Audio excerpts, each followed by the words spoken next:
अस्सलाम वालेकुम। बिस्मिल्लाहिर्रहमानिर्रहीम। इस जलसे के सदर हमारे यूसुफ भाई, हमारे टीआरएस के टाउन प्रेसिडेंट शौकत भाई और जमात इस्लाम हिंद के सदर और अरकान जो भी आए, मेरे साथी पार्टी के जो साथियां हैं और मीडिया है, सबको फिर एक मरतबा अस्सलाम वालेकुम कहते हुए, हमारे यूसुफ भाई एक 3 दिन पहले इस प्रोग्राम के ताल्लुक़ से इतला दिए और इस प्रोग्राम में मुख्तसर लोगों को बुलाने का एक इरादा करे। कई को बोलते व्हाट्सअप में रखे तो बहुत लोग आते बोल के मुख्तसर एक इजलास को अपन मुनाकिद करेंगे। बाबजानी भाई बोल तो हम भी साथ में रहते भैया, ज़रूर आएंगे बोल के बोले। मैं उनका भी दिली मोहब्बत से शुक्रिया अदा करते हुए, जो इस सीरत जो ये महीना है, ये महीने के अंदर जो हमारे हुजूर सल्लल्लाहु अलैहि वसल्लम की पैदाशी महीना है, इस सिलसिले में जो आज दुनिया के अंदर जो फैला हुआ है, इस्लाम कैसा फैला हुआ है उसके ताल्लुक़ से सब तकरीबन लोगों को मालूम है। लेकिन एक मुसलमान ऐसी चीज़ है, सब्र वाले होते हैं मुसलमान, सब्र और झूठ से दूर रहते हैं। लिहाजा ऐसी जो इस्लाम फैला है, अगर कोई भूख से आए तो खुद खाना नहीं खा के दूसरों को खाना खिलाने के वही लोग हैं जो मुसलमान। इस ज़मीन पे आज दुनिया के अंदर जैसा फैला, उसको ही अपन वो यकीदे से अपन आगे बढ़ना बोल के मैं इल्तिजा करते हुए, अभी दूसरे लोग भी बात करने वाले हैं, मुख्तसर में मैं ख़त्म करता हूँ। कई बोल तो जोहर का भी फिर वक्त हो गया। हमारे जो वक्त दिए, मैं यूसुफ भाई को मैं शुक्रिया अदा करते हुए अस्सलाम वालेकुम, अल्लाह हाफिज़। शुक्रिया बाबजानी भाई, वक्त का जो आप बहुत ही ख्याल करते हुए आपकी बात ख़त्म करें। मैं अभी 1-2 मिनट के लिए हमारे हज कमेटी के डायरेक्टर इरफान उल हक साहब से गुजारिश करता हूं कि वो अपने ख्याल इज़हार करें।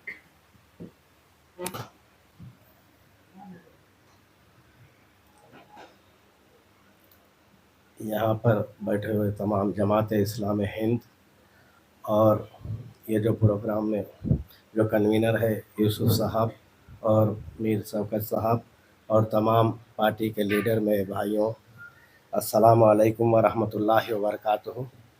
औज़ु बिल्लाहि मिनश शैतानिर रजीम, बिस्मिल्लाहिर रहमानिर रहीम। अल्हम्दुलिल्लाहि रब्बिल आलमीन वस्सलातु वस्सलाम अला सय्यदिल अंबिया व मुरसलीन व अला आलिहि व अस्हाबिहि अजमईन।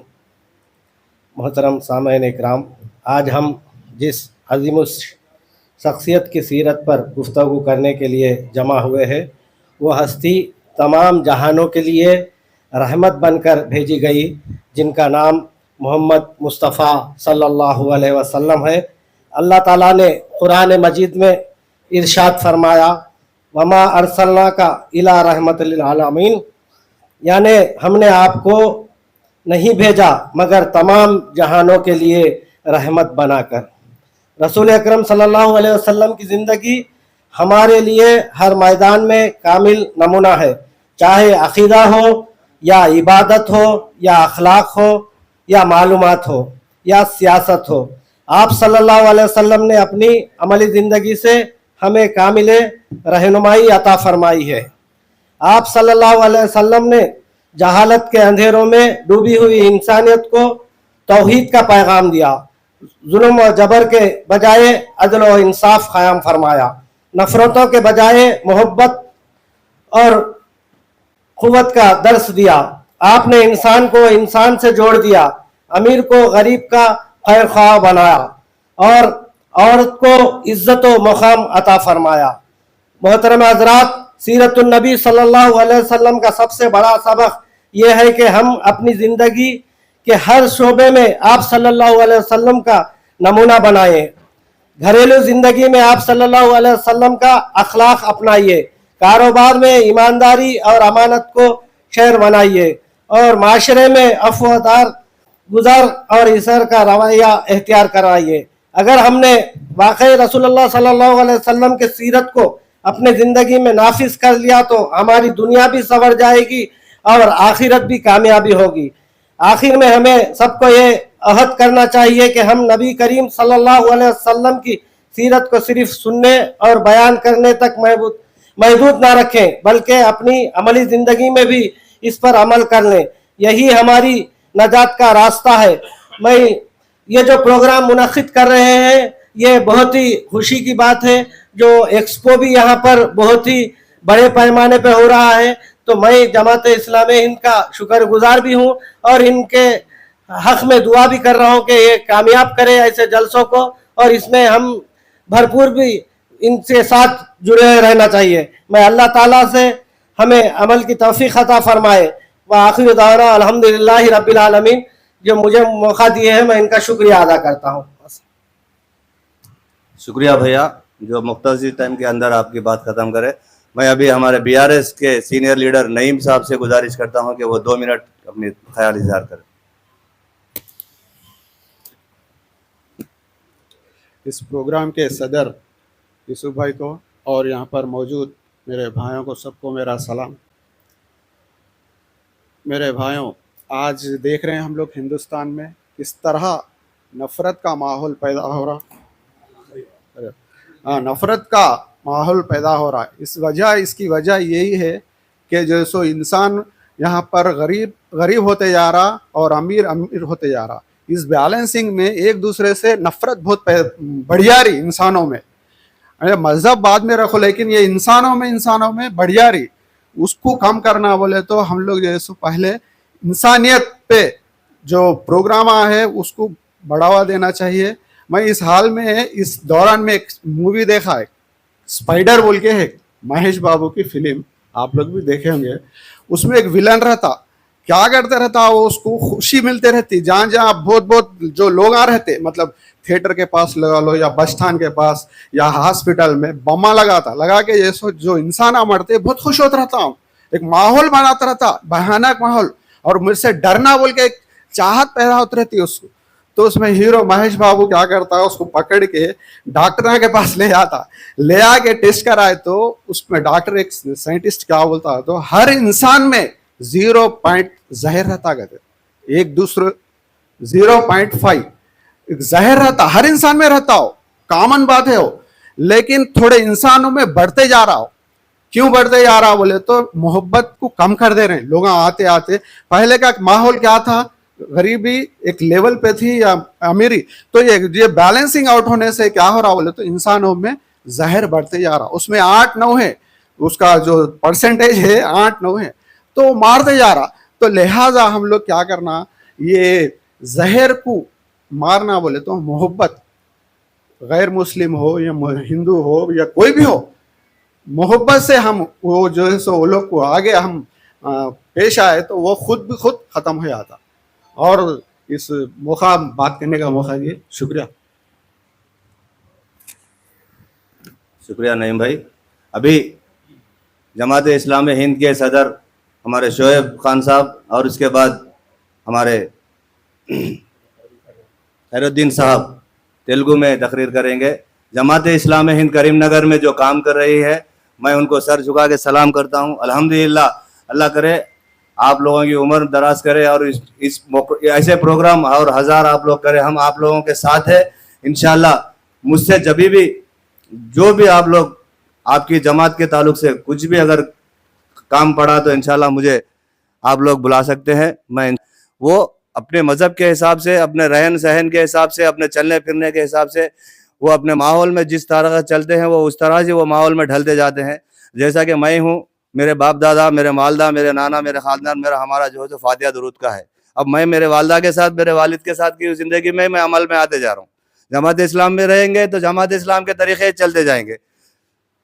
अगर तबलीग जमात में जाएंगे तो तबलीग जमात वाले तबलीग जमात के तहरीर में चलते जाएंगे, क्योंकि अपने माँ बाप का सिस्टम अपनी औलाद पे पड़ता, अपने औलाद का सिस्टम उनके औलाद पे पड़ता। तो लिहाजा ये जमात एक अलग चीज़ है, इंसानियत एक अलग चीज़ है। तो यही पैगाम ये जमात इस्लाम हिंद दे रही है कि ये जमातों से ताल्लुक़ नहीं है, इंसानों से ताल्लुक़ है। चाहे वो हिंदू हो या मुसलमान, चाहे वो सिख हो या ईसाई, हम सब है भाई। यही भाईचारे की इनकी आवाज़ है। ये यहाँ से नहीं, दिल्ली से पूरी दुनिया में जो है इनकी आवाज़ गूंज रही है। अल्हम्दुलिल्लाह अल्लाह करे क़यामत तक ये आवाज़ गूंजते रहे, हमारी दुआ है। इंशाअल्लाह हम भी आप लोगों के साथ है। अभी मैं खैरुद्दीन साहब को दावत देता हूँ कि अपने ख्याल इजहार करें। అనంత కరుణామయుడు అపార కృపాశీలుడైన అల్లాహ్ పేరుతో ప్రారంభిస్తున్నాను.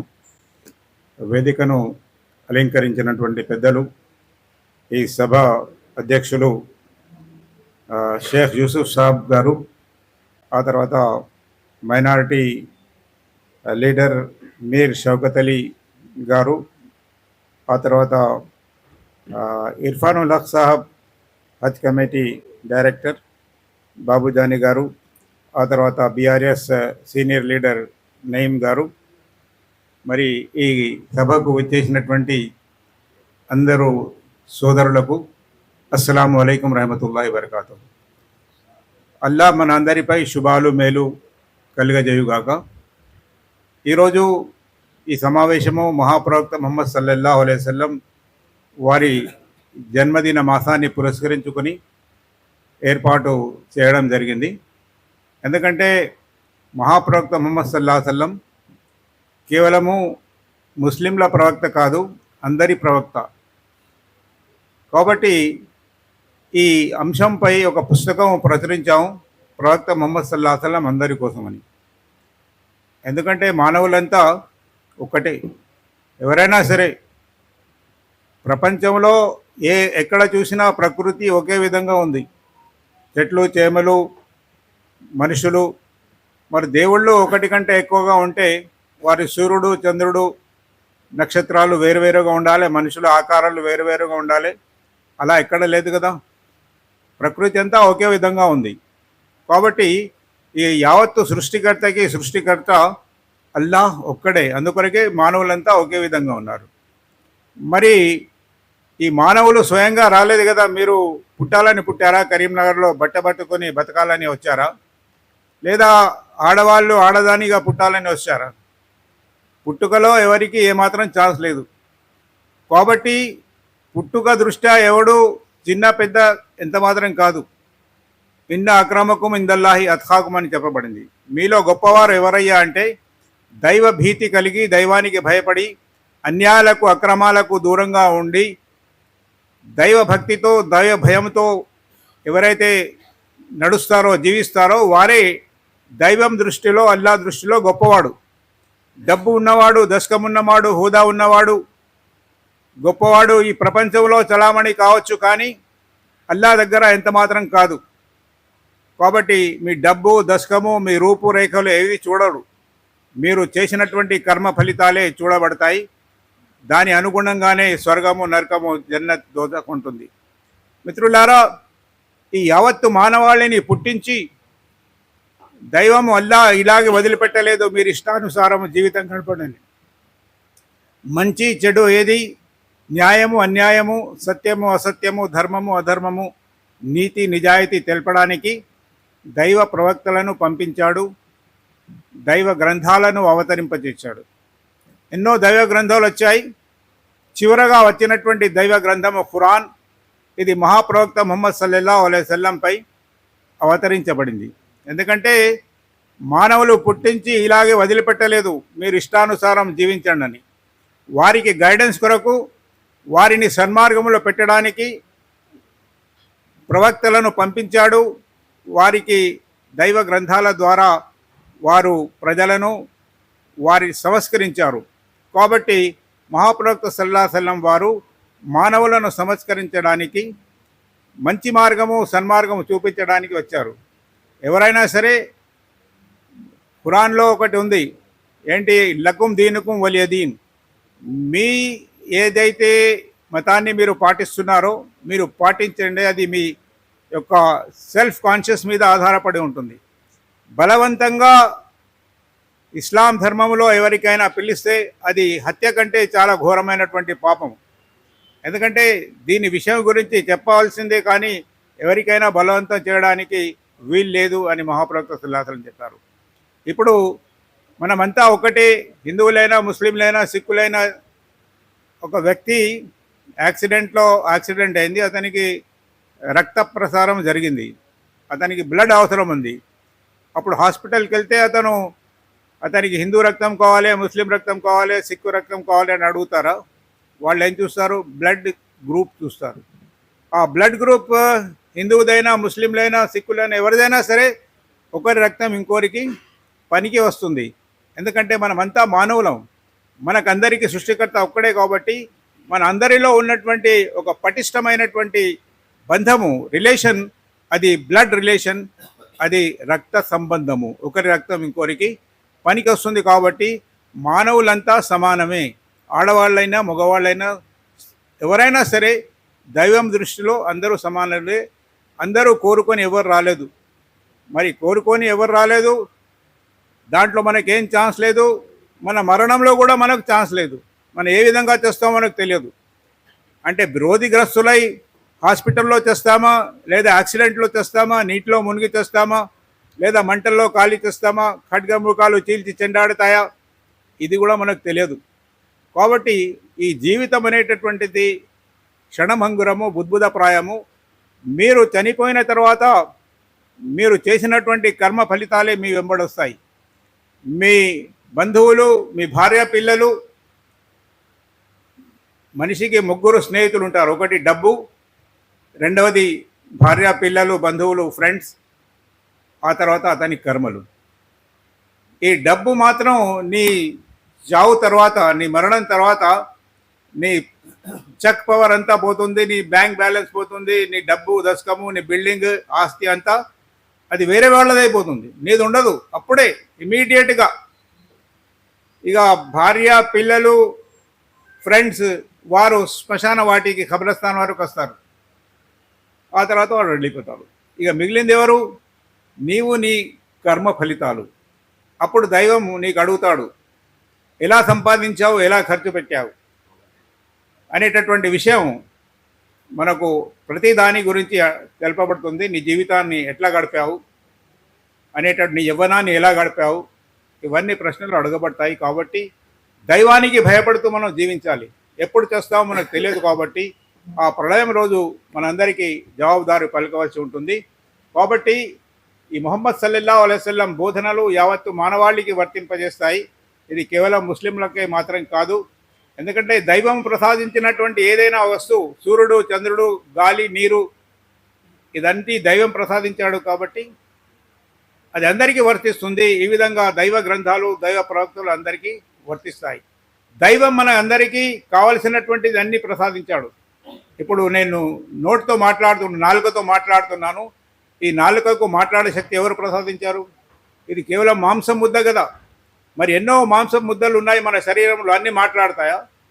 మరి కంటితో చూస్తున్నాం, మన కంటి ఎంత చిన్నగా ఉంటుంది, ఆ కంటి పాప సూది మొన అంత ఉంటుంది.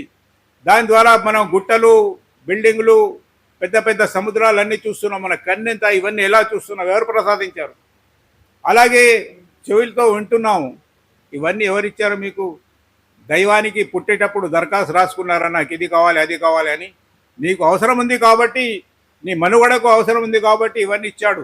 అదేవిధంగా నీ జీవితం గడుపుకోవడానికి, సన్మార్గంలో గడుపుకోవడానికి నీకు ఒక మార్గదర్శకత్వం ఉండాలి.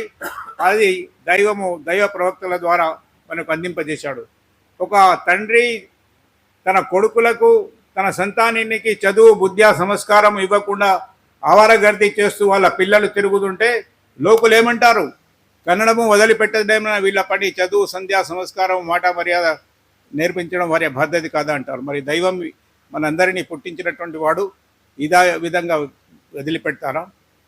ఇంకోటి ఏంటంటే మహాప్రవక్త సల్లల్లాహు అలైహి వసల్లం ఖురాన్లో కూడా అల్లాహ్ తర్వాత, దైవం తర్వాత అత్యంత శ్రేష్ఠులైనటువంటి వారు వాళ్ళ తల్లిదండ్రులు. తల్లి పాదాల కింద స్వర్గం ఉంది అని చెప్పాడు. ఆ తర్వాత తల్లి, తండ్రి స్వర్గంలో మధ్య ద్వారం లాంటి వాడని. ఎందుకంటే మీరు ఎన్ని నమాజులు చేసినా, ఎన్ని హజ్ యాత్రలకు వెళ్ళినా, ఎన్ని పుణ్యకార్యాలు చేసినా మీ తల్లిదండ్రులను సేవ చేయకపోతే మీకు మోక్షం లేదు, మీకు జన్నత్ లేదు. కాబట్టి తల్లిదండ్రులను సేవించండి. వృద్ధాప్యంలో ఉన్నప్పుడు వారిని ఛీ అని కూడా అనకండి. వారి ముందు బానిసలై వినమ్రులుగా ఉండండి. వారు చేసినటువంటి సేవకు మనం ప్రపంచంలో మనం మరణించేంత వరకు వారు సేవ చేసిన ఆ సేవ యొక్క బదులు మనం ఇవ్వలేము. మహాప్రవక్త సల్లల్లాహు అలైహి వసల్లం వద్దకు ఒక వ్యక్తి వచ్చి, నేను మా తల్లికి అన్నీ కోరికలు తీర్చాను. చివరికి హజ్ యాత్రకు తీసుకువెళ్ళమంటే నా దగ్గర డబ్బులు లేకపోతే భుజాలపై ఎత్తుకొని మా అమ్మకు హజ్ యాత్ర చేయించాను, నా అమ్మ రుణాన్ని తీర్చాని అడుగుతాడు. అప్పుడు మహాప్రవక్త సల్లల్లాహు అలైహి వసల్లం ఏమన్నారంటే, నిన్ను కనేటప్పుడు నీకు కలిగినటువంటి మీ అమ్మకు కలిగినటువంటి పురిటి నొప్పిలో ఒక్క నొప్పి, ఒక్క బాధ యొక్క తీర్పు, ఒక బాధ యొక్క దాని రుణాన్ని కూడా నువ్వు తీర్చలేవంటాడు. అంటే అంత కష్టపడి చెమటోర్దించి తల్లిదండ్రులు మనకు పెద్ద చేస్తే పెద్దగా వాళ్ళు నువ్వు ఎంత పెరిగితే అంత సంతోషిస్తారు. నా బాబు ఇంకా పెద్దగాలి, వాడు పైకి పోవాలి, పెద్దగైన తర్వాత నేను, నా భార్య, నా పిల్లలు వాడు ఎప్పుడు చేస్తారో అని వీళ్ళు చూస్తుంటారు. అంటే పెద్దగా అయిన తర్వాత వాళ్ళను సేవ చేయడానికి బదులు వారికి దూరంగా ఉంచడానికి ప్రయత్నం చేస్తారు. మహాప్రవక్త సల్లల్లాహు అలైహి వసల్లం ఏమన్నారంటే, మీలో మంచివాడు ఎవడయ్యా అంటే నీ భార్య పిల్లలతో ఎవరైతే బాగుంటాడో వాడే మంచివాడు.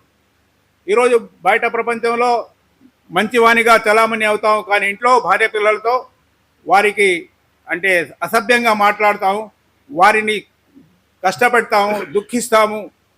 ఇవన్నీ జరుగుతున్నాయి. పాపము ఎందరో స్త్రీలు వారు అంటే మానానికి భయపడి ఇతరులకు చెప్పుకోగానే ఇంట్లో కుమిలిపోతున్నారు. కాబట్టి మీరు మంచివారిగా కావాలని మహాప్రవక్త సల్లల్లాహు అలైహి వసల్లం అన్నారంటే, మీ అందరికంటే నేను ఎక్కువగా నా భార్యలతో ప్రేమిస్తాను. అంటే అటువంటి వాతావరణం మనం పుట్టించాలి. ఈ మహాప్రవక్త బోధనలు ఇది యావత్తు మానవాళికి ప్రవర్తిస్తాయి. అది కాకుండా పేదవారికి సహాయం చేయాలి, చేతనంతైనా సహాయం చేయాలి. డబ్బు అనేటటువంటిది ఎప్పటికీ మీ వద్ద ఉండదు. మహాప్రవక్త సల్లల్లాహు అలైహి వసల్లం ఒక హదీస్, జిబ్రైల్లో హదీస్ చెప్పారు. అదేంటంటే, ఒక వ్యక్తి మరణించిన తర్వాత దేవుడు అడుగుతాడంట, అల్లాహ్ అడుగుతాడు, మై భూకాథా నా నేను ఆకలితో ఉన్నాను, నాకు అన్నం పెట్టలేదు, నేను దప్పితో ఉన్నాను, నాకు నీళ్లు తాగించలేదు, నేను బీమార్ అయిపోయాను, నాకు నీవు పరామర్శించలేదు, నీకు బట్టలు లేవు, నాకు బట్టలు కుట్టించలేదు. అప్పుడు భక్తుడు అంటాడంట, నీవు అందరికీ అన్నం ఇచ్చేటటువంటి వాడి, అందరికీ నీళ్లు ఇచ్చేటటువంటి వారివి, అందరికీ హెల్త్ని ఇచ్చేటటువంటి వారి, నీకు అన్ని బలహీనతలు ఎలాగో వస్తాయి. అప్పుడు అల్లాహ్ తాలా అంటాడంట, ఒక వ్యక్తి ఆకలితో ఉన్నాడు నీకు తెలుసు, అయినప్పటికీ నీవు అతనికి అన్నం పెట్టలేదు. అతనికి అన్నం పెట్టినట్లయితే నాకు పెట్టినటువంటి వాడు అవుతావు. అంటే ఒక బీదవాడికి అన్నం పెడితే అది బీదవాడికి కాదు, అది డైరెక్ట్ అల్లాహకు పోతుంది. ఒక బీదవానికి మంచి నీళ్లు తాగిస్తే అది డైరెక్ట్ అల్లాహకు పోతుంది. ఒక రోగికి పరామర్శించినట్లయితే మహాప్రవక్త సల్లల్లాహు అలైహి వసల్లం అన్నారు, అల్లాహ్ తాలా అంటాడు, నువ్వు అతని దగ్గరికి పోతే నీవు నా దగ్గరికి వచ్చినటువంటి వాడు అవుతావు. కాబట్టి ఈ కష్టాల్లో ఉన్నప్పుడు మన దగ్గర ఏదైతే డబ్బు ఉందో అది వాళ్ళని ఆపడానికి, మనం ఆపదలో తీర్చడానికి ఉపయోగించాలి. అలాంటప్పుడు దైవ సంపద అది తగ్గిపోదు, ఇంకా పెరుగుతుంది, బరకత్ వస్తుంది. కానీ మనం ఏమనుకుంటాం, డబ్బు చేస్తే మంచి కార్యాలలో డబ్బు ఖర్చు పెడితే తగ్గుతుంది అనిపిస్తాం. శైతాన్ ఇలా చేయకుండా చూస్తుంటాడు. కాబట్టి ఆ శైతాన్ యొక్క దుర్మార్గపు శక్తి నుండి మనం అందరం అంటే రక్షణ కోరాలి అల్లాహతో. కాబట్టి టైం ఎక్కువ అవుతుంది, కాబట్టి విషయాలు మహాప్రవక్త జీవిత విషయాలు ఎన్నో ఉన్నాయి. మీకు అందరికీ ఇక్కడ కిట్స్ కూడా ఇవ్వడం జరుగుతుంది మహాప్రవక్త సల్లల్లాహు అలైహి వసల్లం గురించి.